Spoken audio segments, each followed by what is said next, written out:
Olá, boa noite a todos e todas. Hoje a gente começa mais um dia aqui para discussão do quarto capítulo, o que é a propriedade do Proudhon. Hoje a gente continua o quarto capítulo, a gente perpassou já pelos capítulos anteriores, hoje a gente vai dar seguimento ao quarto capítulo.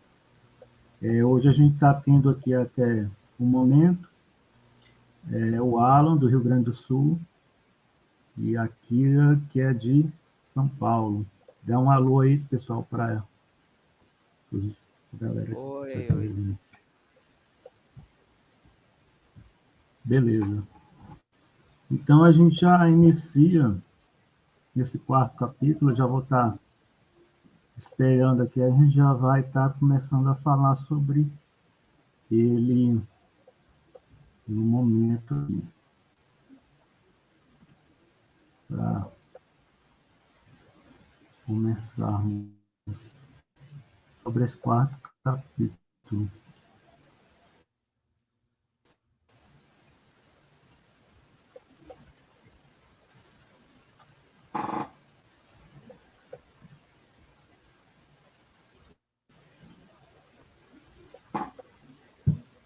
Já consegue visualizar aí ou ainda não? Sim. Beleza. Então, aí o quarto capítulo, que estamos hoje a discutir, eu estava fazendo a leitura dele esse final de semana, e aí a gente finalizou o terceiro, né? Se tratava e parece que ele vai dar mais abrangência à propriedade. Nesse quarto capítulo aí, o que eu notei, que a gente já pode discutir, me parece que é muito voltados à discussão mais matemática da propriedade dos meios de produção. Então, o que eu deslumbrei inicialmente é esses elementos de quantitativo, né? Que o Proudhon vai estar falando. Logicamente, ele vai estar falando também sobre a propriedade dos meios de produção e abrangendo também questões como se ninguém fosse rico, quem empregaria os pobres, né? Então, ele vai estar entrando nessa discussão aí de classe, né? Dentro da classe, porque existe uma discussão também que a gente ouve, porque muitas pessoas, somente o senso comum vai dizer que para uma pessoa no mundo da modernidade tá sendo rico, né? Uma pessoa teria que passar fome, né? Então, para a pessoa comer, né, eles falam assim, para uma pessoa comer, outra pessoa tem que passar fome. Então, esse contexto desse primeiro capítulo aqui já serve também para a gente discutir um pouco isso, né? Porque, de fato, o quantitativo de pessoas que passam fome, né, no mundo é gigantesco, mesmo a população, mesmo a produção de alimentos sendo muito alta para isso. Então, esse primeiro parágrafo aqui me trouxe muita reflexão disso, né, de elementos quantitativos de pessoas que aqui no contexto do século XIX ficavam como pobres, né, e uma pequena parte já eram ricas. O que vocês deslumbraram aqui para poder estar falando? O Alan. Saúde, anarquia. Eu já vou pedir desculpa de antemão aqui, que os vizinhos estão soltando fogos, aqui está uma barulheira danada. Bom, esse capítulo 4 aí é a hora que ele começa mesmo a entrar nessas, como você disse aí anteriormente, nessas discussões mais matemáticas, né? Então, ele vai trabalhar nesse capítulo 4 com a questão dos axiomas, proposições e demonstrações, que é uma maneira matemática, né, de se provar um determinado ponto, de se validar alguma informação, verificar se ela é verdadeira ou falsa, se vale para todos, se vale para apenas alguns. Então, esse é um método científico de se chegar a uma determinada conclusão. Eu acho que um bom exemplo disso é quando o Spinoza escreve aquele livro, A Ética para os Geômetras, né? Onde ele prova a existência de Deus através desses axiomas, proposições e demonstrações. Ele chega à conclusão de que o Deus imanente, né, se você partir dos princípios metafísicos ali que eram discutidos na época, ele existe. É bem interessante, né? O próprio Einstein depois chegou a dizer que se Deus existisse, seria o Deus do Spinoza, né? Então,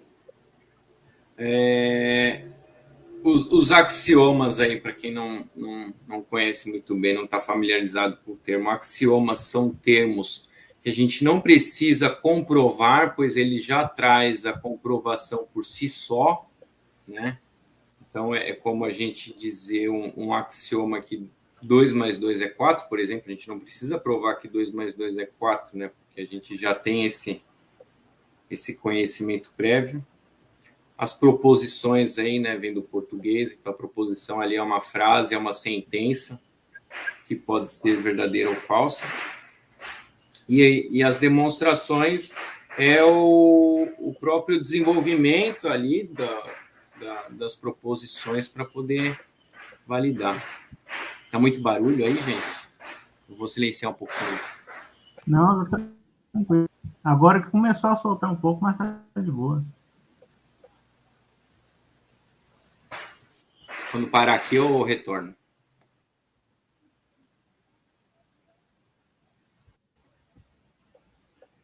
Acho que agora tranquilizou, acabou os fogos aqui.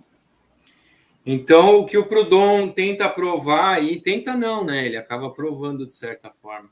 O que o Proudhon prova nesse 4º capítulo aí é que a propriedade é impossível, né? Que esse é o objetivo aí desse livro, é derrubar esse mito aí de que a propriedade privada é um direito natural, como defendiam os liberais da época. E é o que vai dar as bases aí para o socialismo, né? Essa questão da abolição da propriedade privada para o socialismo. Então, é esse método científico que o Proudhon utiliza para poder comprovar a impossibilidade da propriedade, né? Como a propriedade sendo um roubo, como a propriedade sendo imoral, ilegal. Ilegal não, né? Porque a legalidade é feita nas... Mas ele vai usar os próprios princípios legais ali da justiça da época para provar que não é possível a propriedade, né? Então, ele começa dizendo aí que, né, se todos os homens fossem iguais, ninguém... Essas frases aí que são do senso comum, né? Se todos os homens fossem iguais, ninguém trabalharia.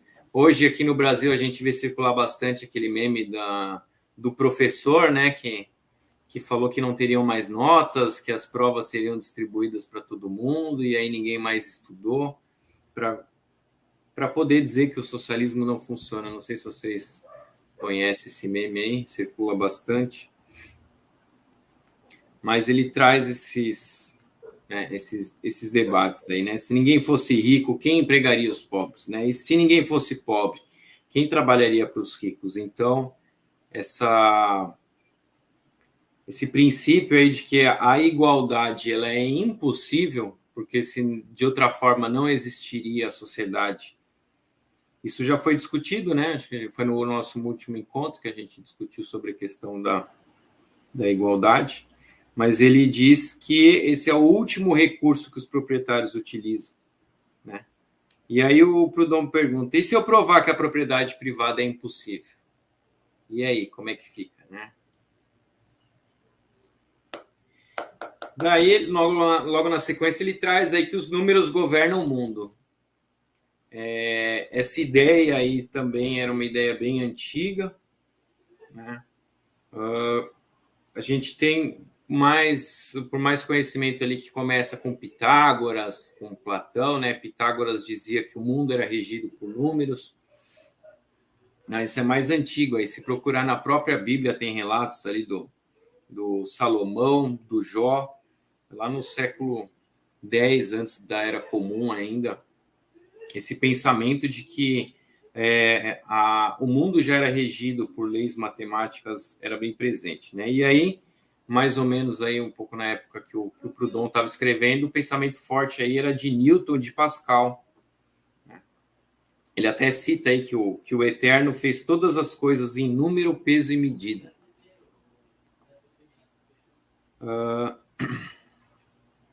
Então, o que ele vai querer dizer é que a igualdade de condições é possível e tudo mais, tudo além disso é impossível.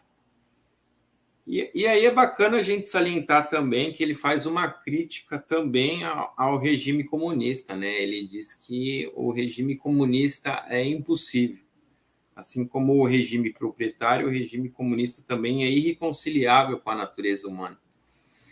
Mas, porém, entretanto, né, não dá para chamar o Proudhon de anticomunista, mesmo porque o comunismo, como a gente conhece hoje, ele ainda não estava consolidado, ele estava em formação. O que a gente tinha por comunismo era o partido alemão, né, o partido que Marx e Engels participavam. E se a gente pegar o Manifesto Comunista, que ainda nem tinha sido escrito, né, que vai ser escrito ali em 1847, 1848, que vai ser panfletado em 1848, no meio da Primavera dos Povos, esse livro é de 1840. Então, se a gente pegar o Manifesto Comunista, a gente vai ver que aquilo ali também não é comunismo, né? A gente vai ver uma defesa forte ali do Estado, estatização, entre outras coisas que não são comunismo. O comunismo hoje a gente entende por ausência de Estado, ausência de propriedade privada, ausência de classes sociais, ausência de salário, algo que na época a gente não tinha essa noção. Então, quando a gente vê o Proudhon criticando o comunismo, aí ele vai estar criticando o Partido Comunista Alemão, aí, né? Que depois ele começa ali a rixa com o próprio Marx. E, por fim, ele vai dizer ali que a igualdade ocorre sem o nosso conhecimento, né? Independente da gente aceitá-la ou não, a igualdade ocorre, porque é uma força da natureza, é uma força natural. É interessante aí, né, que o Proudhon agora ele começa a atacar a propriedade não mais com as próprias máximas utilizada pelos economistas da época, né, mas agora ele começa a atacar com a aritmética aí, com a matemática.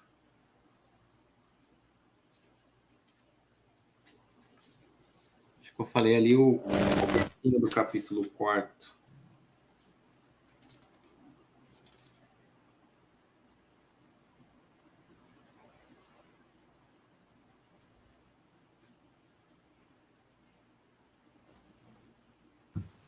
Kira, Rogério, se quiserem comentar alguma coisa aí. Beleza. Ok. Não, é bem isso mesmo. O que eu queria falar mais sobre essa parte aí é isso, né? Mais quantitativo, né? Mais usando esse método da ciência, né? Que de característica científica, né? Que aí ele sai um pouco da teoria das ciências humanas, né? E utiliza aí das ciências exatas, né? Para estar muito nesses elementos, né? E como havia falado, esses elementos de dizer que o ser humano, para uma pessoa comer, a outra deve passar fome, né? Isso é bastante ouvido. Kira, se quiser acrescentar mais alguma coisa a mais. sobre esse primeiro elemento aí do texto.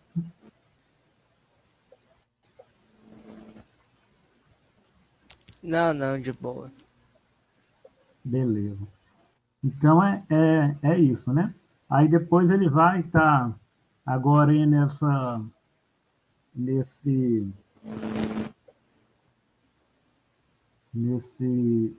propriedade é fisicamente matemática impossível demonstração. Antes disso, eu estou dando uma olhada aqui, porque eu sempre acompanho aqui, sabe? O canal que a gente participa, que é o canal do Jean, e eu estou vendo aqui que não está sendo transmitido. Parece aqui para mim no programinha tá com 15 minutos ao vivo. Só que eu estou olhando aqui, não está, me parece sendo transmitido, não. Aí eu vou estar olhando aqui para ver se tá ou não tá. Mas aqui para mim tá tudo ok. Até aqui encerrar a transmissão. Aqui a gente está ao vivo. Você não entrou no errado, não? Aí, Não. porque está esperando ainda. É que tem dois... Deixa eu ver aqui. Tem duas lives, né? Você entrou no corte das bolsas CNPq, Rogério. A gente está falando na live do CNPq. A gente está na live errada.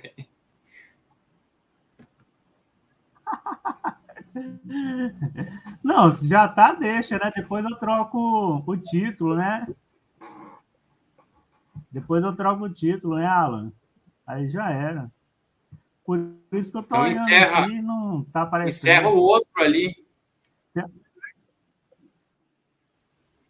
Então encerra o outro, porque pode ter gente esperando. E divulgar esse outro link. Não consegue mudar o título agora, para a gente não perder o que já foi discutido? Consigo. Que bagunça, hein? Acontece, é normal. Então tá. Então eu vou encerrar o outro lá e aí a gente... Enquanto vocês vão falando aí do texto, eu encerro lá rapidinho. Aí eu pego e troco o título aqui, né? Acontece. Beleza. Deixa eu vou colocar aqui de...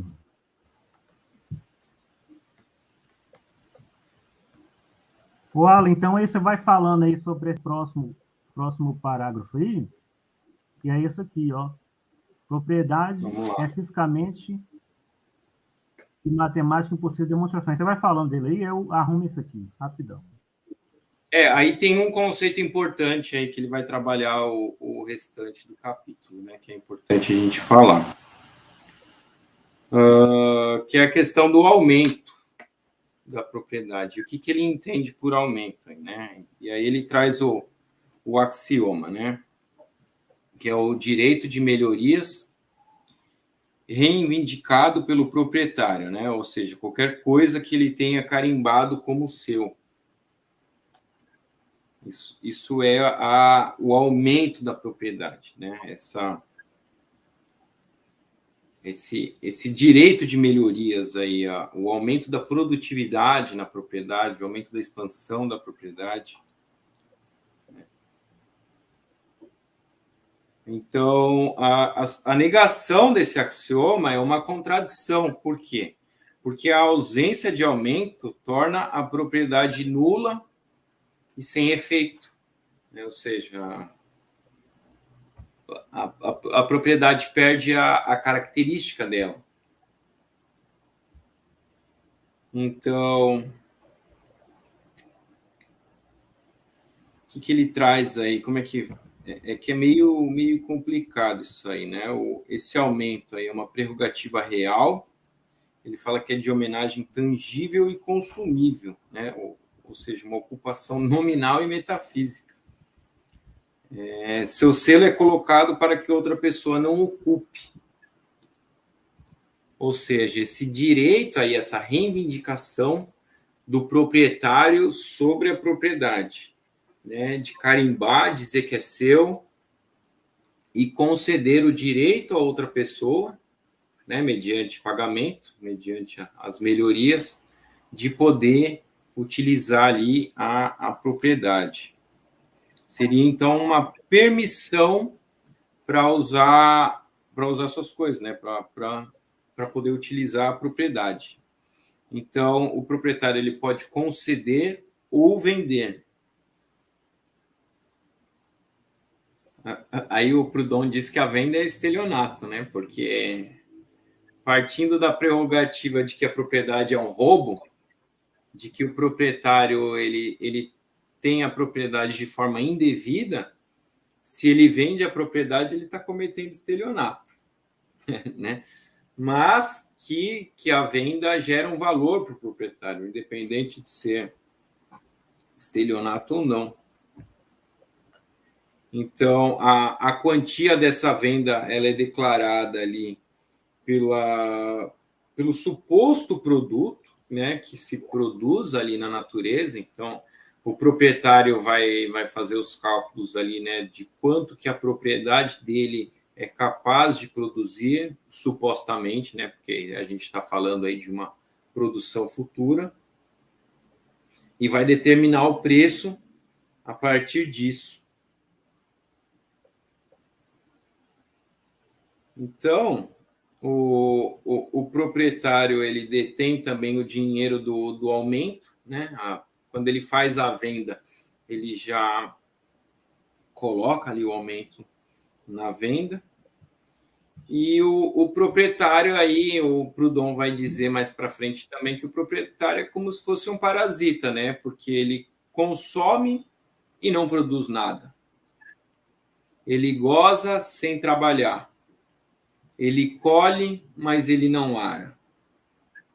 Ele limpa, mas não faz. Né? Ou seja, o proprietário ele é improdutivo. O proprietário ele retira o dele, retira a parte da produção, porque se a gente está falando aí do aluguel da terra, a gente está falando de parte da produção e não produz nada para a sociedade. Então, o Proudhon vai dizer que esse direito de aumentar aí a propriedade é conferido de uma maneira misteriosa e sobrenatural. Porque não tem nada ali que possa sustentar na realidade, de forma material, esse aumento aí.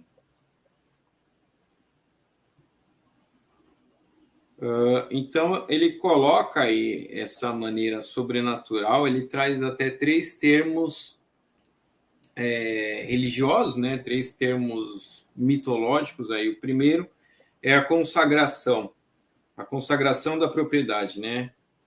É o sacrifício ao proprietário por sua permissão obtida e assinada, né, para poder usar o seu artigo religioso ali. Então, o ocupante, ele se sacrifica, ele dá parte de si para o proprietário para poder usufruir dessa propriedade. O segundo é o anátema, né, que ele proíbe todas as outras pessoas de tocarem nesse artigo, né? Ou seja, é sagrado, é algo que não pode ser difamado, é algo que não pode ser escandalizado, é bem religioso, é como se fosse um altar mesmo. Proudhon coloca aí como se fosse um altar religioso, né? Então, tirando aquele que pode, que o proprietário dá seu selo, que o proprietário dá sua permissão para poder utilizar a terra, todos os outros têm esse direito negado. A todos os outros é proibido encostar nessa propriedade, né? É uma blasfêmia. E o terceiro é a dedicação. O proprietário está sempre presente ali, né? Imagino ali eu que, na época, o proprietário estivesse sempre de olho na sua terra, ver se o o ocupante ele está trabalhando, se está produzindo, né? Como se fosse uma divindade em seu santuário, aí o Proudhon coloca.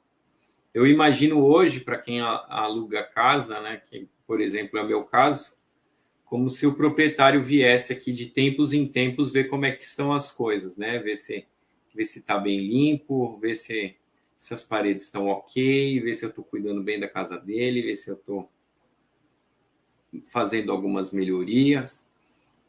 Então, como se ele tivesse a chave de casa aqui e pudesse entrar a qualquer momento para poder visualizar. Então, é isso que o Proudhon vai colocar aí como essa dedicação, né, esse proprietário presente como se fosse uma verdadeira divindade mesmo. Conseguiu arrumar aí, Rogério?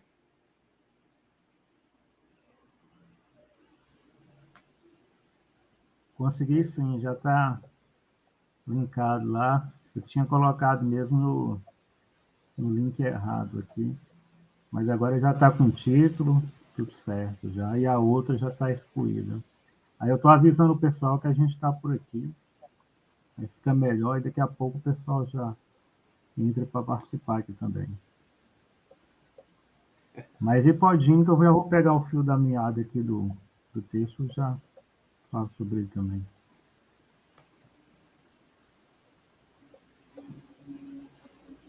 Você quer comentar alguma coisa aí?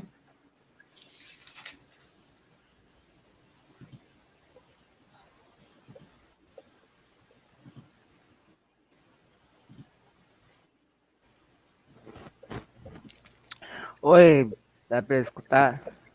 Sim, pode falar. Então, sobre a parte que o proprietário seria um parasita, que citou aquilo que o proprietário ele apenas tira daquela propriedade, coloca pessoas lá para produzir para ele, mas enfim o proprietário não cria nada, ele apenas suga. Isso me lembrou de toda hora que se está debatendo com isso, com algum liberal ou ANCAP, muitos ainda usam o argumento de que no comunismo, no anarcocomunismo, ninguém vai trabalhar, as pessoas vão viver do que os outros produzem. Mas se vê por esse lado, seria bem ao contrário. No capitalismo, onde tem gente que não trabalha, pessoa que vive de aluguel, pessoa que vive de bolsa, de ação, pessoa que não trabalha, não gera nada, e como não tem como criar coisas do nada, para essas pessoas ganharem, elas têm que tirar de outras pessoas. Então, aplicando toda essa lógica, essa crítica que o liberal usa, é uma crítica que pode ser invertida e usada contra ele mesmo.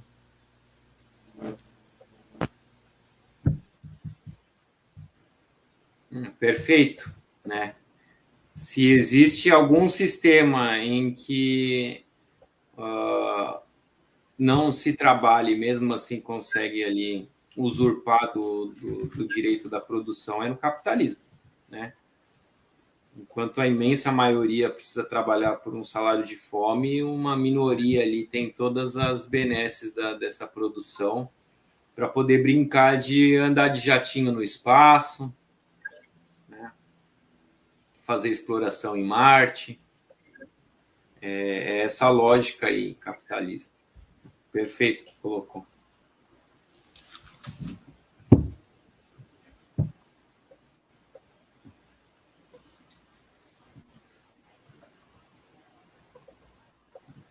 E aí, Rogério, e outras depois... coisas, né? Tipo...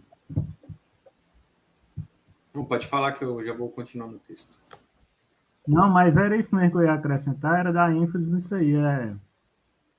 O percentual, né, de pessoas no capitalismo existe a concentração, né, de renda, porque não tem como, né? Se você... É a lógica, você abre uma empresa, você consegue vender algo, né, alguma produção, tipo produção de computadores, né? Você vai colocar as pessoas para trabalhar e aí você vai, com o lucro que a venda do computador vai dar, você vai pegar esse capital, comprar mais material, recurso, né? Vindo da natureza, pagar as pessoas e as pessoas vão ganhar aquele salário e você vai ficar com a parte maior, né? O empresário, ninguém vai entrar em algo para poder dividir igual a igual com ninguém, né? Então não tem como, a concentração fica toda para ele. O que o empresário da burguesia vai fazer é organizar, né? Vender, mas ele não vai produzir, né? O produto, né? Que é o que o pessoal que defende o capitalismo não entende, né? Ele não vai estar trabalhando no produto, ele vai estar fechando alguma coisa, organizando, vendendo, negociando, né? É o que eles fazem. Mas ali o produto já está feito, né? Mas existe também aqueles pequenos empresários, né, o Alan, que tipo assim, um pequeno empresário o pessoal fala de pequena burguesia, né? Mas não se pode se dar nem como empresário, que é aquele cara que é dono de um mercadinho, né? E o cara não tem nenhum funcionário e ele mesmo trabalha na, no mercado dele, né? Ou às vezes tem um funcionário, mas ele também trabalha, né? Então ele faz essa dupla função, né? Essa dupla, essa dupla situação, que é, às vezes ele trabalha, mas também ele exerce o mais valor em cima do funcionário dele, né? Tem o lucro e não dá o que o funcionário de fato mereceria. Aí, então é acumulação de riqueza. Mas era isso, só para. Pode continuar. O Proudhon fala sobre isso depois mesmo.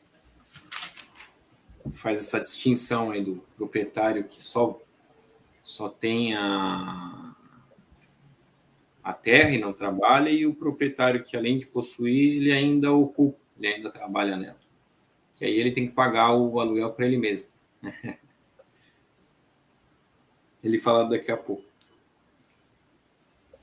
Então, aí ele traz um negócio bem interessante, né?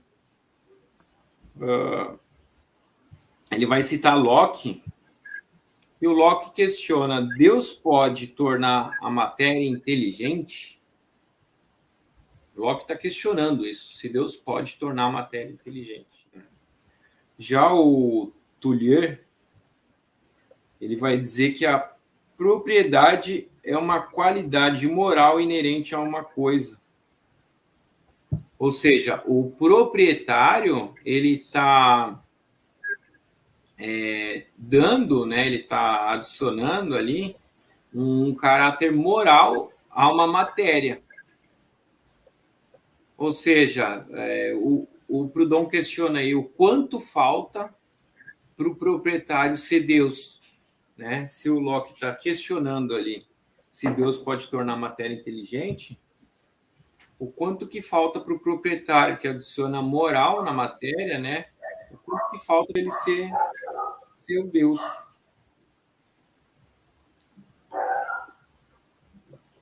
Então, Proudhon coloca aí também depois, né? A propriedade é o direito de aumentar, mas é possível produzir sem trabalho? É possível fazer algo do nada? Eu acho que isso é uma coisa que a gente tem uma lei da química, né? Lei da física ali. Nesse universo, nada se cria, nada se destrói, tudo se transforma, né? A lei de Lavoisier.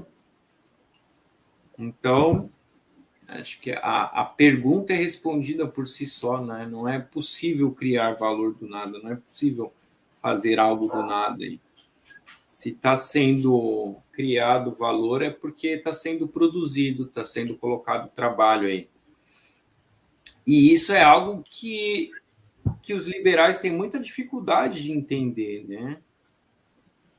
Quando a gente fala de alguns conceitos mais modernos, como mineração de Bitcoin, o próprio fato de investimentos na bolsa, né? Esses day traders aí, eles acham que é possível criar valor, né, do nada. É possível você colocar injetar um capital ali e ter um retorno. A economia possibilita que seja pensado dessa forma. Só que não é impossível gerar valor sem trabalho, é impossível gerar valor sem produção, né? A própria mineração de Bitcoin, ela depende do trabalho do processamento ali da placa de vídeo. Então, é por isso que se gasta energia, né, nessa placa de vídeo. Também ele não é produzido sozinho, porque tem que ter alguém para produzir essa placa de vídeo, tem que ter trabalhador ali para desenvolver uma placa de vídeo. Essa energia também é produzida a partir do trabalho. Antigamente se produzia energia a partir da mineração de carvão. Então a gente tem o trabalho dos mineradores. Hoje em dia a gente tem a produção de energia no Brasil, aqui, por exemplo, nas hidrelétricas. Mas a gente tem trabalhadores nas hidrelétricas, né? A gente utiliza ali uma força da natureza, no caso a força hídrica, para produzir energia para a gente. Só que ela não produz sozinha, a gente precisa intervir, a gente precisa colocar trabalho nela para poder gerar. Senão a energia seria gratuita para todo mundo, né? Se não precisasse de trabalho, certo? Até mesmo a energia solar, a gente precisa desenvolver essas placas de captação da energia solar. Existe trabalho nisso, existe um trabalho de desenvolvimento, existe um trabalho de produção, existe um trabalho de manutenção. E eu acho que isso é muito difícil para a gente enxergar no mundo contemporâneo, né, no mundo atual, porque é tão místico, né? A economia é uma coisa mística, ela não te fala como que é feita, ela simplesmente está ali. Você pega R$1.000 e investe aqui num dia, no outro dia você pega 1.100, no outro dia você perde para 800, e não entende como isso está se dando na materialidade, não entende como isso está se dando na realidade. E eu acho importante esse trabalho do Proudhon aí, apesar de ter sido escrito, né, em 1840, já vai fazer quase 200 anos dessa obra. É importante a gente enxergar de como que ela dialoga com a gente hoje, né?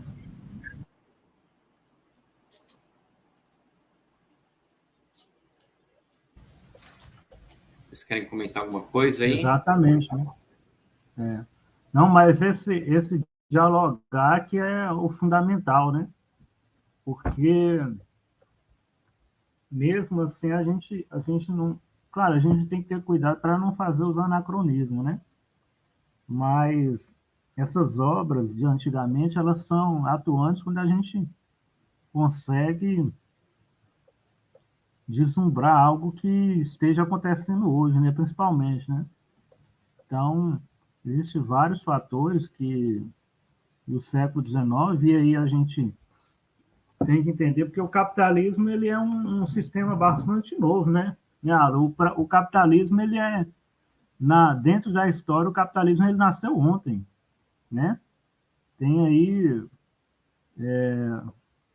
pouco tempo de existência, e as ideias anarquistas também, o socialismo, né? Tem aí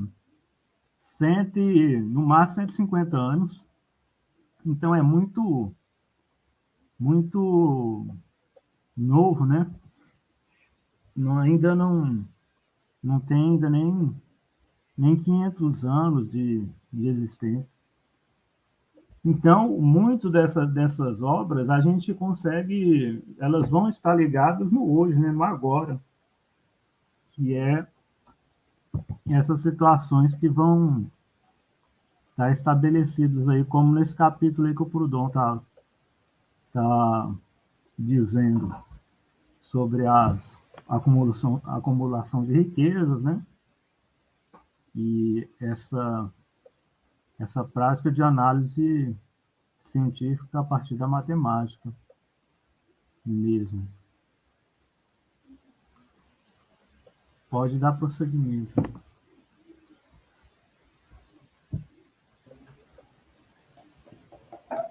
Kira?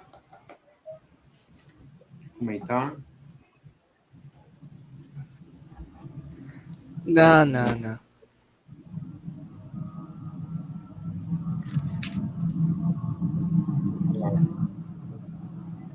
Aí o Proudhon traz, né, esses números aí, ele traz um cálculo matemático.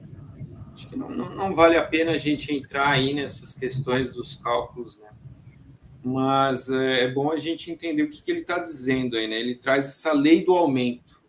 O aumento é algo que ele vai trabalhar durante todo o capítulo, né? Por isso que ele quer deixar bem explícito aí como que ele faz esse cálculo, né? Essa lei do aumento é uma proporção aritmética, ele diz. Não é ele que inventa, ele diz que é uma fórmula utilizada pelos proprietários para poder saber qual vai ser o valor do aluguel, da propriedade, da renda, né? Então, ele diz que o capital ali ele vai de 100 em 100, que são esses primeiros números aí de 100 a 500, né? E que a receita gerada vai de 3 em 3, que é a porcentagem, né? Que é o 3, 6, 9, 12, 15. Então, isso são PAs, né? Progressão aritmética, que a gente conhece bem hoje. Então, ele mostra aí, através dos cálculos, que a gente pegando o aluguel, multiplicando por 100 e dividindo pela porcentagem da receita, a gente tem o valor da propriedade ali, estimado de quanto que ela vale.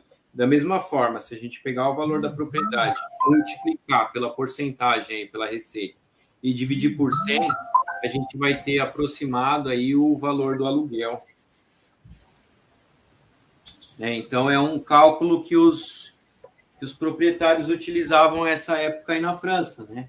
É óbvio que durante o tempo esse cálculo aí já não, creio eu que não seja mais utilizado. Outras formas mais atuais devem ter vindo aí, apesar de eu não ter conhecimento, mas eu acho que isso aí está escrito naquela época dele.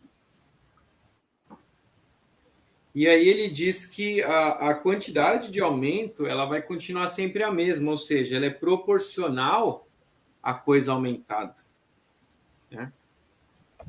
Aí ele diferencia bem, né, o que é aluguel. O aluguel pode ser pago por uma semana, por um mês, por um ano, enquanto os lucros e os ganhos ali são determinados no momento da troca.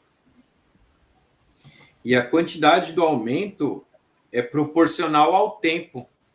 E aí ele faz uma analogia aí que esse aumento ele vai crescendo como se fosse um câncer, né?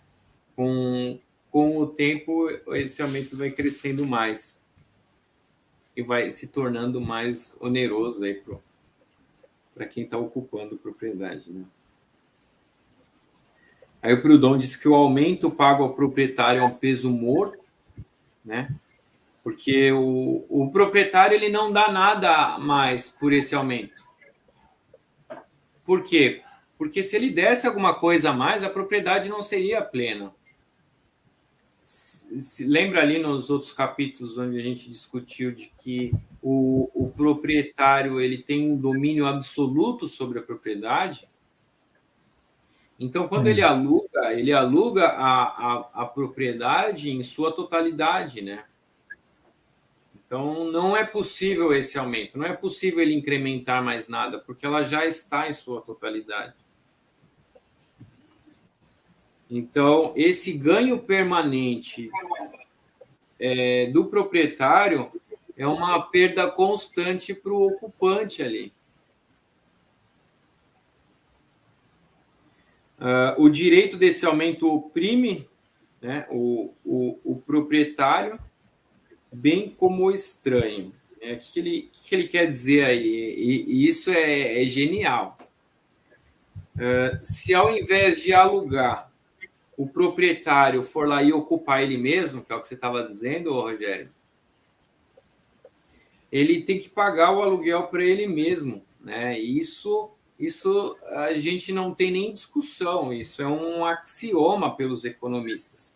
Se você tem seu negócio e você tem que pagar ali um determinado valor em que você mesmo está trabalhando nesse negócio, isso vai para os seus cálculos econômicos, isso vai para quando você faz o balanço ali, você tem que pagar para você mesmo, né? Não importa que a empresa é sua, é como se fosse a sua pessoa física pagando para a sua pessoa jurídica, né? Então, esse direito do aumento, quando é o próprio proprietário que está ocupando essa propriedade, ele também tem que pagar o aumento. Olha só como são as coisas, né? Ou seja, esse aumento oprime o próprio proprietário. Acho que essa primeira parte do capítulo 4 é isso. Aí ele já entra aí nas proposições.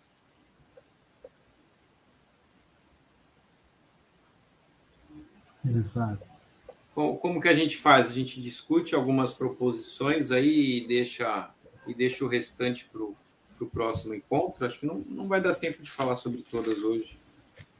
Não, acho que a gente discute as primeiras, né? Que existe vários exemplos, né? Por exemplo, ele vai falar agora do fazendeiro, né? Aqui. Quer comentar alguma proposição aí, Rogério? Tem essa primeira aqui.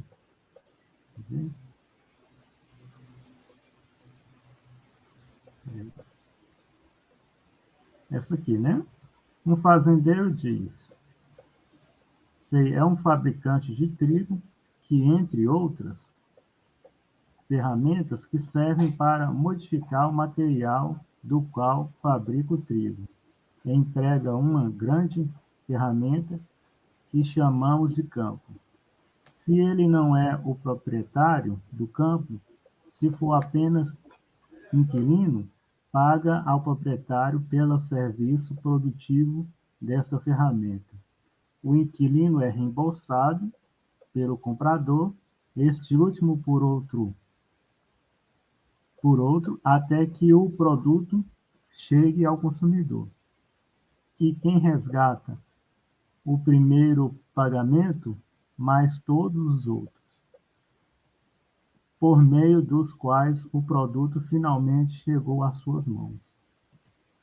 Esse aqui é um exemplo, né, de que o fabricante, né, o caso aqui, o fazendeiro de trigo, o fazendeiro que vai fabricar o trigo, né, vai ser dono das ferramentas, vai modificar o material, o trigo, com as ferramentas, né, e vai tomar posse do serviço que foi feito, né. Se for apenas um inquilino, ele paga ao proprietário, no caso, o fazendeiro, o serviço da ferramenta, né? E o aluguel, né? Então, a pessoa acaba sendo explorada de uma forma e de outra, né? Até de forma extra, né? Porque ele vai pagar até pelo serviço que ele fez, não serviço que ele fez, não. Ele vai pagar até pelas ferramentas que ele usa, né? Até pela ferramenta que ele utilizar, ele vai ter que estar sendo pago, né? Isso acontece muito no mundo de hoje, esses estabelecimentos que alugam, né? Produtos, principalmente produtos para construção, né? Então, no Brasil mesmo, no Brasil todo, existe estabelecimentos que vão alugar para a construção das pessoas, e aí a pessoa loca, né, as locadoras, e Acontece isso. Ou mesmo os carros, né, de transporte aplicativo também, né? Que é uma ferramenta, o carro aí, no caso, é uma ferramenta para trabalho, e aí a locadora ganha pela alocação, né, do produto que foi executado pelo trabalhador. E aí existem vários exemplos aí.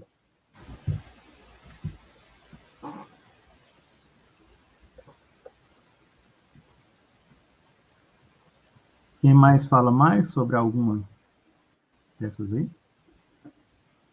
Essa primeira proposição aí ele coloca como de natureza legislativa, né? Ele diz que a propriedade é impossível, pois exige algo por nada. E, de fato, né?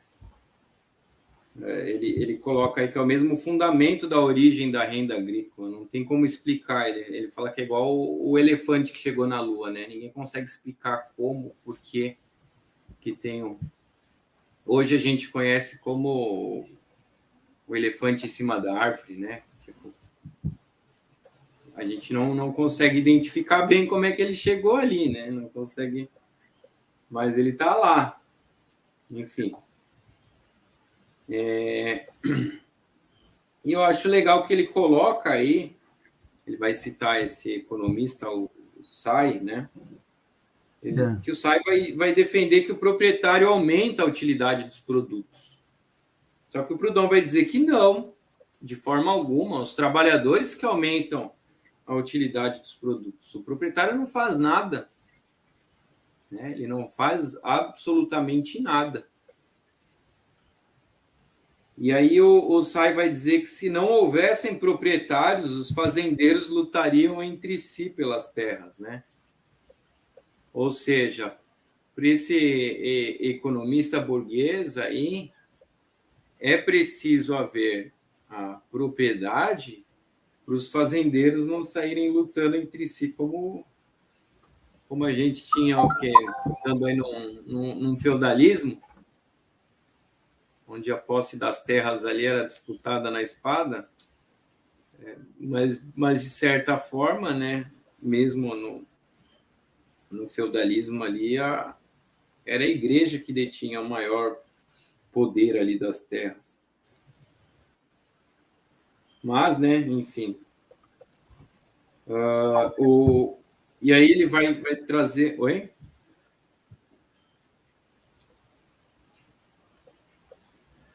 Ele vai trazer uma discussão interessante aqui que vai servir para a gente. Rodilson, boa noite. Boa noite, ó. Tudo bem? Boa noite a todos aí. Tudo certo.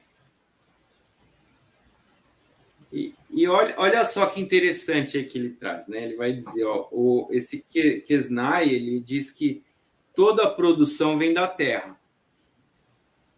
Já o Adam Smith, Davi Ricardo e o De Tracy, eles vão dizer que toda a produção vem do trabalho. O economista Say vai dizer que tanto a terra, como o trabalho, como o capital são produtivos, né? Que ele vai chamar aí de escola eclética da economia. E o Proudhon vai dizer diferente de todos esses economistas, né? O que o Proudhon vai dizer? O Proudhon vai dizer que nem a terra, nem o trabalho, nem o capital podem ser produtivos sozinhos, de maneira isolada. Proudhon vai defender que a produção só ocorre quando somente os três, não pode ser só um ou só dois, quando os três juntos estão em harmonia. Por quê? Porque não pode existir trabalho sem as ferramentas, não pode existir trabalho sem a terra. Se houver as ferramentas e a terra, não existe produção porque falta o trabalhador. Se tiver só o trabalhador com a ferramenta, não dá em nada. Ele dá até um exemplo aí, né? Como se ficasse martelando a água, por exemplo. Se tivesse só o trabalhador e a terra, também não teria trabalho, porque ele precisa das ferramentas para poder produzir. produzir. Então, o que o Proudhon vai colocar é que é necessário a terra, o trabalhador, né, o trabalho, e o capital, né, na forma dessas ferramentas aí para serem trabalhadas. Então, a produção resulta da cooperação entre esses três. E esse é um conceito básico aí para entender todo o pensamento econômico do Proudhon, né? Porque o Proudhon ele está trazendo aí um novo pensamento econômico. Porque até então, o que a gente tinha? A gente tinha a economia burguesa, a economia liberal da época. O Proudhon ali ele vem da classe trabalhadora, ele é tipógrafo, né? Ele é um trabalhador, ele não possui terra, ele não é proprietário. Então ele enxerga de uma forma diferente a sociedade. Então ele vai trazer esses conceitos econômicos aí que são revolucionários. Por que revolucionários? Porque é um novo pensamento, né? É o que vai dar origem ali ao chamado socialismo científico, né? Porque o socialismo existia. O socialismo existia, o comunismo já existia, mas não da forma como a gente conhece hoje. A forma como a gente conhece hoje está sendo construída aí. Esse é o embrião da construção, tanto do socialismo como do comunismo, né? Então, o Proudhon, ele não inventa, não é que ele inventa, né? Ele não produz somente essa forma econômica, essa nova maneira econômica de se enxergar a ciência econômica, né? Ele também traz conceitos novos filosóficos, metafísicos, né? Ele utiliza ali conceitos matemáticos. Então, o Proudhon ele também fala sobre educação. Então, a gente tem que entender esse pensamento de Proudhon aí como um todo, né? A economia faz parte desse todo que está sendo desenvolvido, que é um pensamento da classe trabalhadora aí. Depois ele vai ser melhor trabalhado, né? Depois que o Proudhon morre ainda. Então, em vida, o Proudhon não chega a ver esse amadurecimento das ideias dele ainda, né? Quem está amadurecendo as ideias dele é ele e os companheiros dele, né? O Marx, mesmo se opondo às ideias do Proudhon, ele ajudava, de certa forma, né, a construir, a solidificar melhor o pensamento aí de Proudhon. Mas então a gente tem que entender esses conceitos novos aí na história, né, que estão sendo trazidos. E por fim, aí nessa primeira proposição, né, ele vai dizer que existe a objeção, né, que o proprietário não tem direito à produção.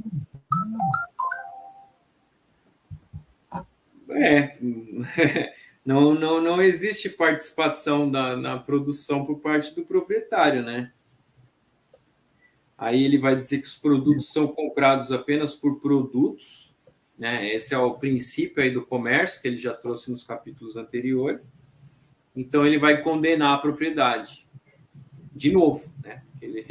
É isso que ele faz o livro inteiro, ele condena a propriedade ali, né?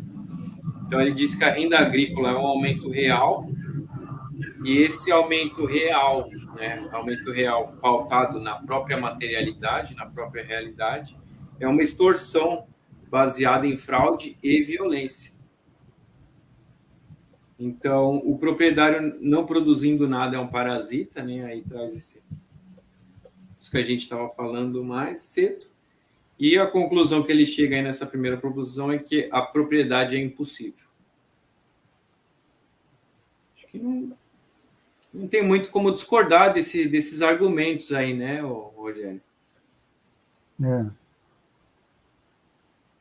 Porque, de fato, né, existe uma apropriação, né, somente desse período da classe burguesa para E sobre essa visão também, nessa visão contrária, né, ao Say aí, ao Adam Smith, né, e outros também, né, que é bastante diferente, porque o Proudhon, ele além de ser da classe trabalhadora, ele é de classe mais precária mesmo, né? É a mais precarizada da França, né? Então, o Proudhon, como existia relatos que ele não tinha nem sapato para ir para o estudo, né? Para o meio escolar. E, então, essa visão revolucionária vem muito a partir disso, né? E sobre os conceitos de destruição do Estado também, né? Que, que ele teve muito da parte da experiência quando ele vai ao parlamento, né? O parlamento francês, quando ele se candidata a deputado. Ele tem essas experiências dentro do parlamento. Então, essas relações de visão dele é mais da classe precarizada enquanto dificuldade de vida, né, que necessitava modificar essa exploração que o homem fazia do próprio homem, né? E é isso que tem que estar enfatizado nessas preposições aí, é bem diferente dos economistas que a gente viu aí. Só uma observação aí, Rogério. Ele é eleito deputado só em 1848, né? Não, mas eu digo a observação da destruição do Estado vem fortalecer a partir dessa experiência, né? Dessa experiência, que é posteriormente mesmo. Aí é 1840, 40 não é? Por aí, né? É 1848, Primavera dos Povos. 48, aí é 48. E é aí que nasce o antiparlamentarismo, né, do anarquismo também. O Proudhon fica pistola ali, né, que ele é eleito, não consegue fazer bosta nenhuma, bando de burguês safado ali, ele é um deputado só entre um monte de burguês safado, não consegue bosta nenhuma e ainda é preso depois pelos seus posicionamentos, né.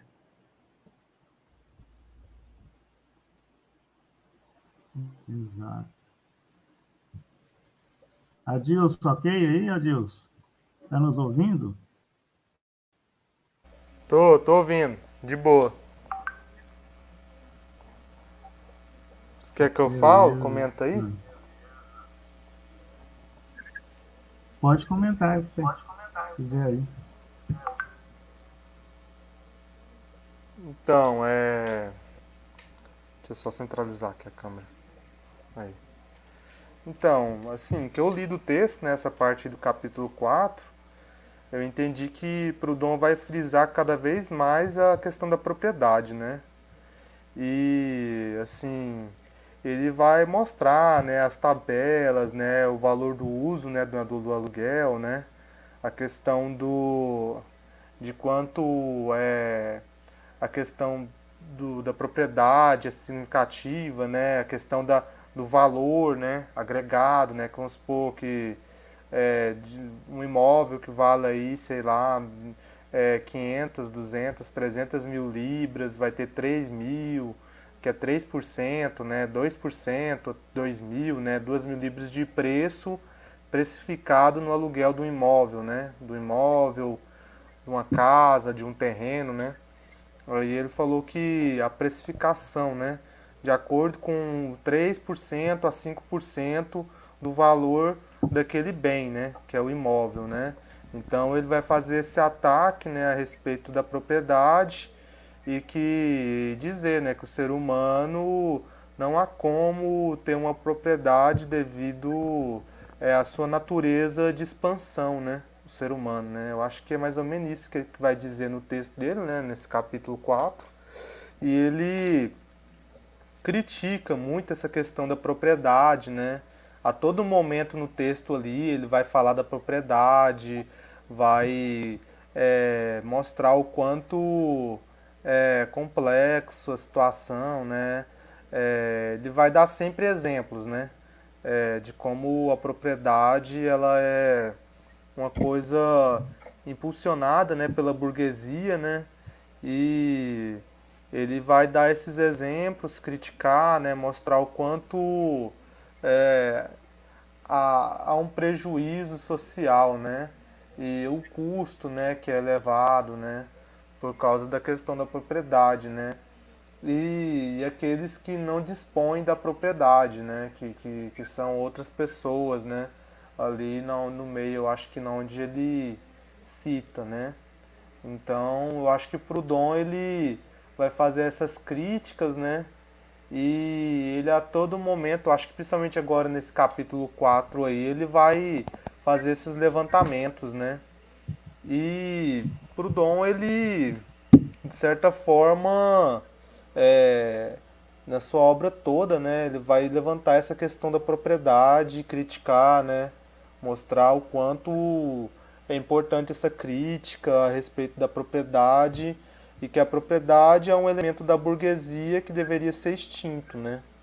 Que ele todo momento faz essa crítica e levanta essa questão, né? Então, acho que Proudhon ele ele é fiel a essa ideia, né, de que é a eliminação da lógica de propriedade privada, né? Então, isso eu acho que ele levanta no texto bastante essa ideia. E uma coisa que eu não tinha visto antes, né, que eu acabei lendo, foi essa questão, né, dos valores agregados, né, nesse texto aqui, sobre mesmo a causa e efeito, né, ocasionado, né, que é a questão, né, de quanto é importante, né, isso desses movimentos aí de luta contra a propriedade, né, que ele tanto se ressignifica e descreve, né, o tempo todo no seu texto, né. Então, eu acho muito relevante assim a pauta, né, assim, o texto dele é como se fosse uma bandeira de luta, né, que ele levanta sempre essa questão da propriedade e a todo momento ele gera críticas e ações, né, e tudo mais para estar debatendo sobre essa questão da propriedade, né. Tanto é que ele gera várias questões, né. Eu li nessa parte do texto, ele gera várias questões sobre o que é propriedade, por que a propriedade é valiosa. Ele vai levantando questões no decorrer do texto, né. Eu acho que ele vai indagando essas questões, né, no texto dele, é, com jargão para como é que eu posso dizer? Ele vai gerar uma análise crítica, né, do leitor, né? Eu acho que a intenção dele é essa, né? Gerar uma análise crítica, né, do texto e a todo momento parece que o texto dele é um texto de debate, né? Parece que ele está debatendo com alguém às vezes, sabe? Eu assim, fica parecendo que ele está debatendo com alguém no texto dele e sempre levantando essa questão da bandeira da luta, né, social, né, fazendo duras críticas, né, ao sistema do regime que eles viviam na época, né. E aí eu acho que isso indica o quanto o texto dele e o livro é um livro que tem um pouco polêmico e que levanta uma luta social, né, na época, né, principalmente a luta voltada à propriedade e o significado e a importância da propriedade, né?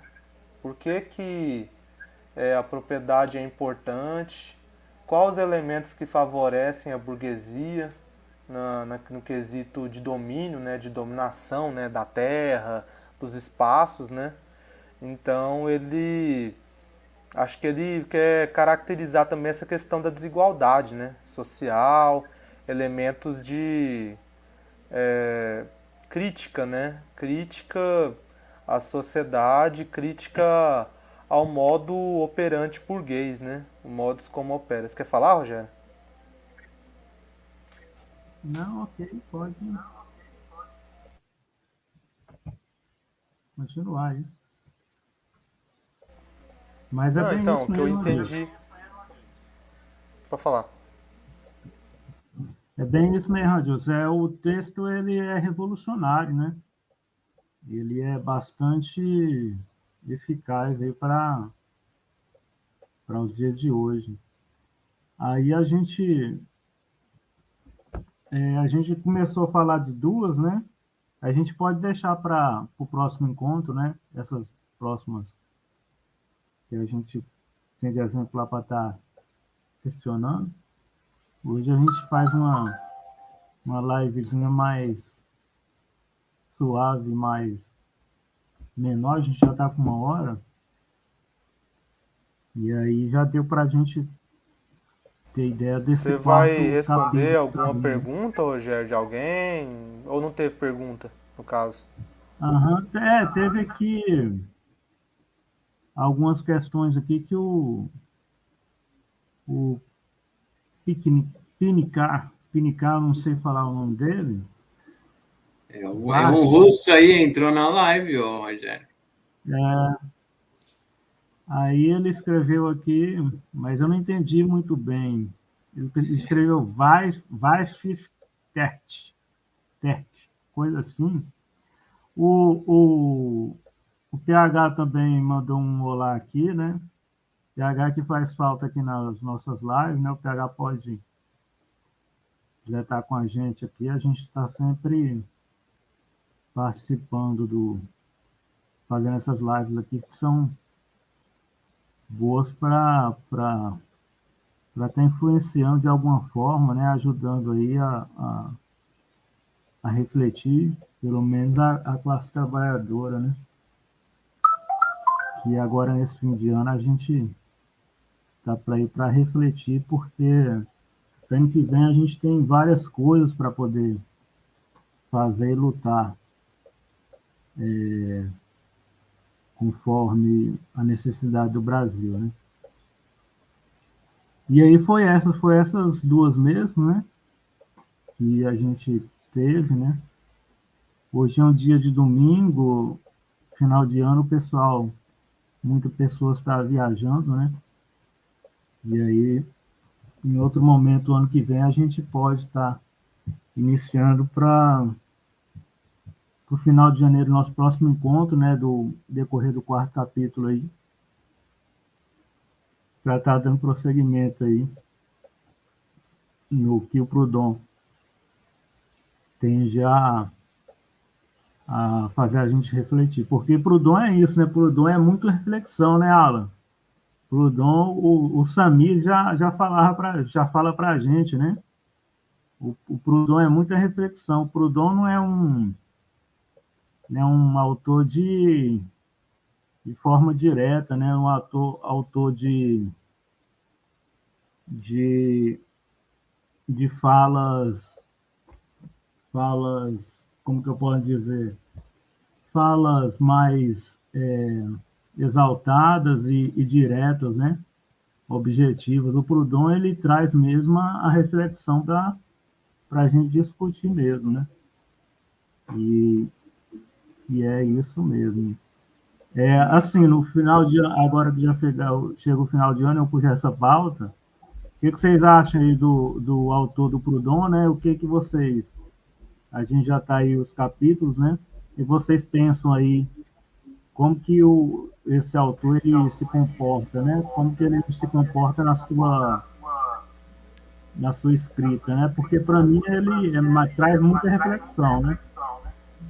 E para vocês aí, só para a gente finalizar aí, e a partir disso vocês já dão as conclusões aí de final de ano, né? De vocês aí.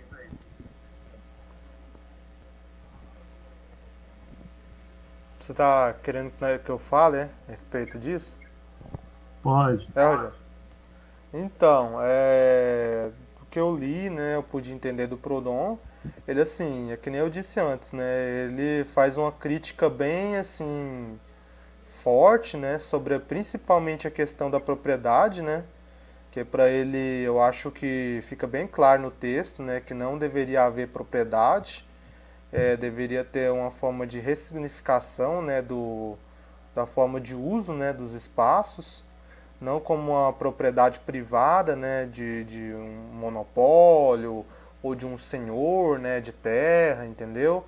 Ele, ele quer que ele assim tem uma visão de ressignificação, eu acho que dessa questão da propriedade e assim que eu pude entender no texto, ele é um texto de debate, né? Ele sempre levanta questões de debate, ele instiga o leitor a, a ter uma crítica social maior, né? Mais adenda, né? Eu acho que é isso, né? Ele faz uma crítica social mais adenda, principalmente eu acho que naquele momento que ele vivia, né? Ali acho que, se eu não me engano, é século XIX, Rogério? Sim. Século Isso. XIX, se eu não me engano. Aí eu acho que ele faz uma crítica mais adenda daquela época. E assim, ele pega aspectos que são muito atuais, né? Nessa questão da propriedade, né? A questão do monopólio, a questão do uso, né? Dos espaços, né? A questão mesmo do direito, né? O direito ao uso do espaço, né? A crítica que ele faz à questão econômica, né? Que ele cita muito essa questão do valor agregado, né? Sobre o bem, sobre o imóvel, sobre a construção e tudo, né? E o valor principalmente dos aluguéis, né, que é um valor agregado, diminutivo, né, que é uma forma de geração de recurso que o proprietário vai ter através daquele uso daquele espaço alugado, né, que é uma forma de alocação de dinheiro e retirada do dinheiro através daquele espaço, né, que foi alocado, né. Então eu acho que o Proudhon ele vai levantar essas questões, vai fazer essas críticas, né, duras, né, a respeito do capitalismo, do uso da propriedade, né. E o Proudhon acho que ele na obra dele ele quer gerar essa crítica, né, social, principalmente do leitor, né. Eu acho que ele instiga a essa crítica social de forma que o leitor ele haja de alguma forma, entendeu? Não fique ali só como leitor passivo, entendeu? Assim, ao meu entender, né? Fica parecendo que ele quer instigar o leitor a ter alguma ação social, alguma coisa, entendeu? Ele não é aquele livro, aquele texto que você lê que geralmente é um enredo de alguma história ou um enredo de alguma literatura, alguma poesia, entendeu? Uma historinha contada, sabe? Não, o texto dele ele é bem crítico, ele levanta pautas, né, que são bem relevantes na sociedade, ele problematiza essas pautas, né? Eu acho que nesse momento que ele vivia no século XIX, essas pautas eram bem evidentes também, né, na Europa. Então, eu acho que ele faz essa crítica e, e ele quer gerar um debate social. Eu acho que o texto dele busca isso, um debate social, uma análise mais profunda do que é o patrimônio, né, de cada pessoa, né, e o sistema, né, financeirizado também. Eu acho que ele faz essa crítica e o texto dele ele é um texto de embate ideológico. É um texto de embate ideológico e ele a todo momento ele gera questões, né? E assim ideias, né? Que ele levanta muito bem, né? E com bastante argumentação, né? Sobre essas ideias. E eu acho isso muito relevante, é isso. Ixi, Rogério, parece que ficou só a minha imagem. Não, tudo ok, foi eu que coloquei mesmo. Então, aí dessa forma que nem eu havia dito, eu acho que é isso que o texto dele tenta mostrar, saca? Mas, assim, eu acho que é muito importante esse ano que a gente fez esse estudo, né, desse texto aí, desse livro, né, do Proudhon, né, que é a propriedade. É, eu acho que muito interessante o texto, deu pra gente levantar várias ideias, debater, entender, né? E através desse texto aí eu acho que a gente pôde realmente entender qual que é o significado, assim, crítico, né, da propriedade e as soluções, né, e os apontamentos que Proudhon faz para um mundo diferente do modus operandi do capitalismo, né? Eu acho que é isso, né? Assim, o texto dele incita isso, né? Eu acho que incita um debate e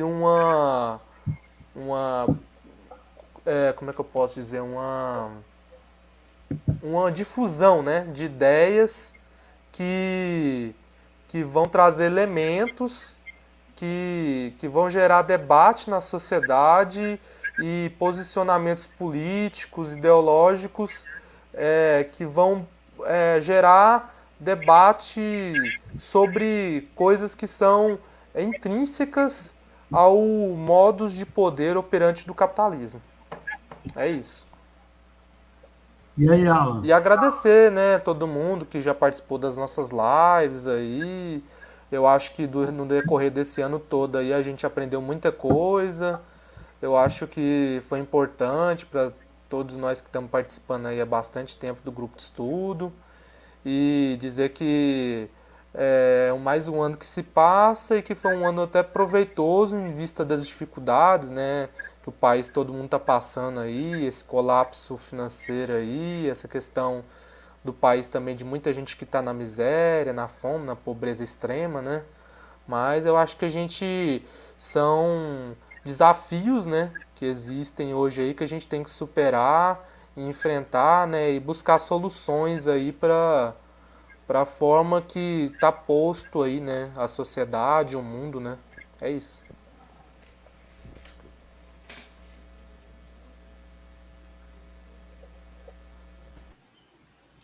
Que ano, hein? Que ano difícil esse.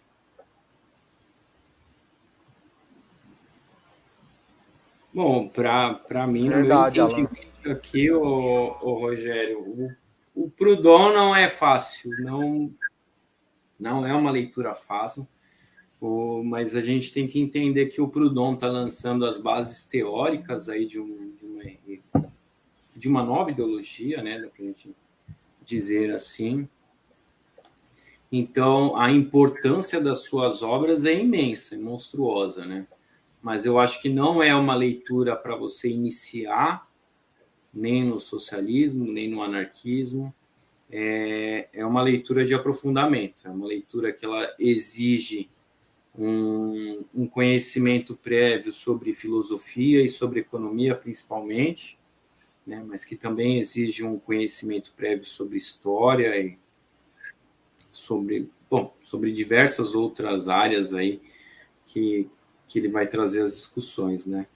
Mas essas bases teóricas aí que ele está lançando, ele lança com muito cuidado, né?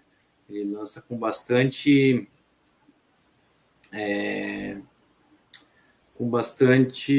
não tem outra palavra mesmo, né? Bastante cuidado ali, né? Nas escritas dele, e ele faz isso de uma maneira incrível, né? O Proudhon foi uma pessoa assim que dá para a gente chamar de genial na época dele, e que, infelizmente, é muito pouco estudado. Eu esses dias estava fazendo uma análise aqui de um livro de filosofia. O Marx era citado assim, tipo, em umas 50 páginas, enquanto o Proudhon tinha uma notinha de rodapé ali, só bem largada, bem esquecida. E se a gente for ver a importância de Proudhon, é praticamente do mesmo tamanho que de Marx. Só que ele é um teórico um pouco relegado pelos anarquistas e mais ainda pelos marxistas, né?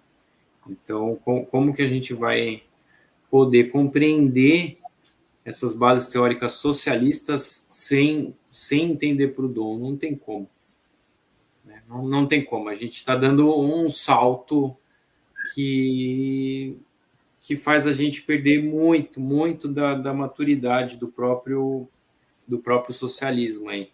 Então, acho muito importante a gente ter essa leitura e, por mais irônico que seja, por incrível que pareça, quem está procurando Proudhon para ler, né, são parte dos ANCAP, está procurando bastante Proudhon aí, E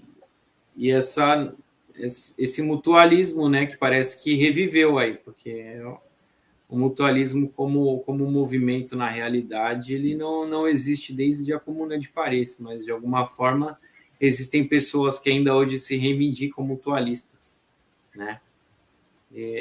Eu acho que dos vídeos ali com um resumo melhor entendido ali do que é a propriedade, ainda que bem resumido, bem superficial mesmo, é de um anarco-individualista, né? Não lembro o canal dele, se bobear é anarco-individualismo mesmo, o nome do canal dele no YouTube. Acho que eu conheço ele.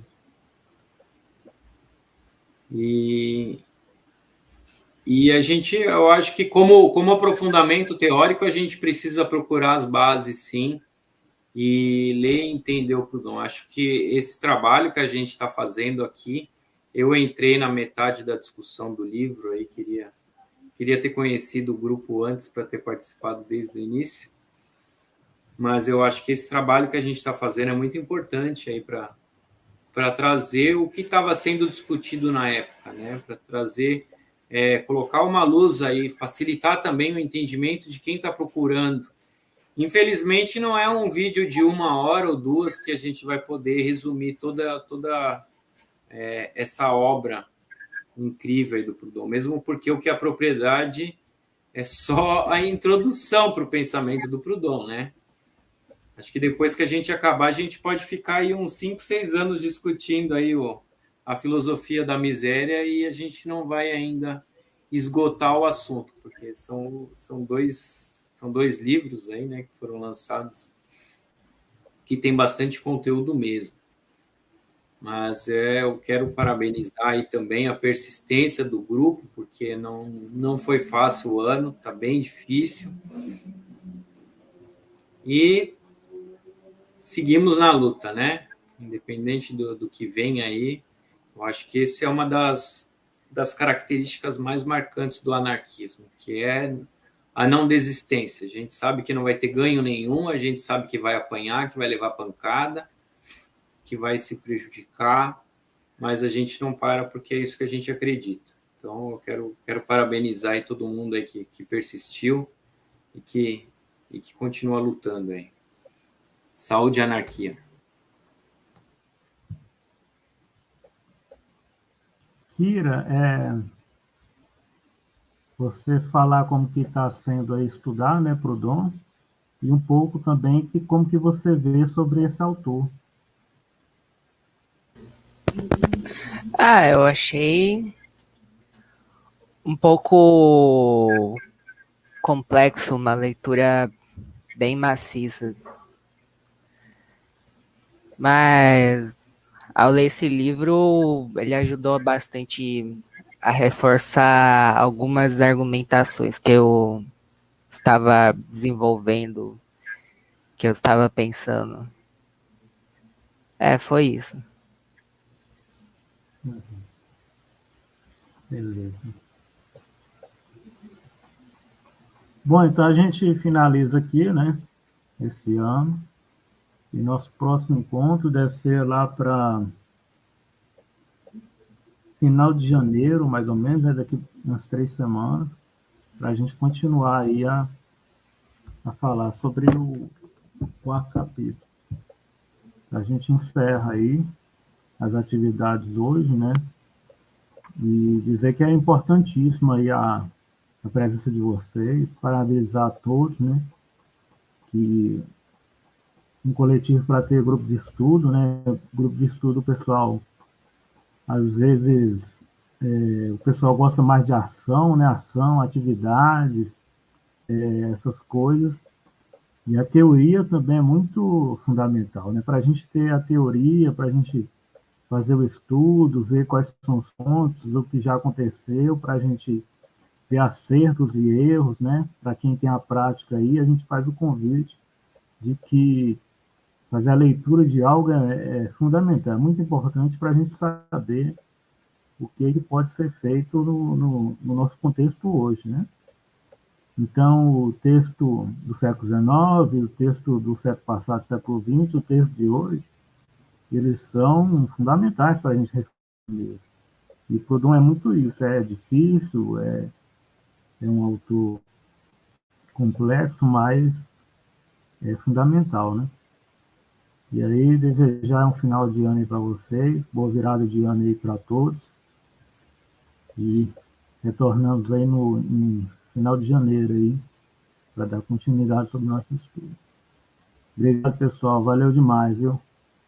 Esse momento aí que a gente está é fundamental aí para que a gente continue o anarquismo no Brasil.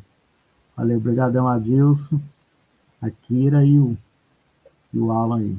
Até mais. Finalizar aqui. Falou, Rogério. Boa noite aí para todo mundo aí. Boa noite, pessoal do grupo. Valeu.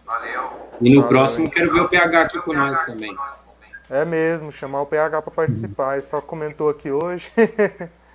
Ê, PH. Nossa, a gente vai dar o convite a todos aí para estar com nós. Então tá. Falou, Rogério. Boa noite aí para todo mundo então. Boa noite, Alan. Boa noite, Kira. É nóis aí. Boa noite para todos aí do grupo de estudo. Falou.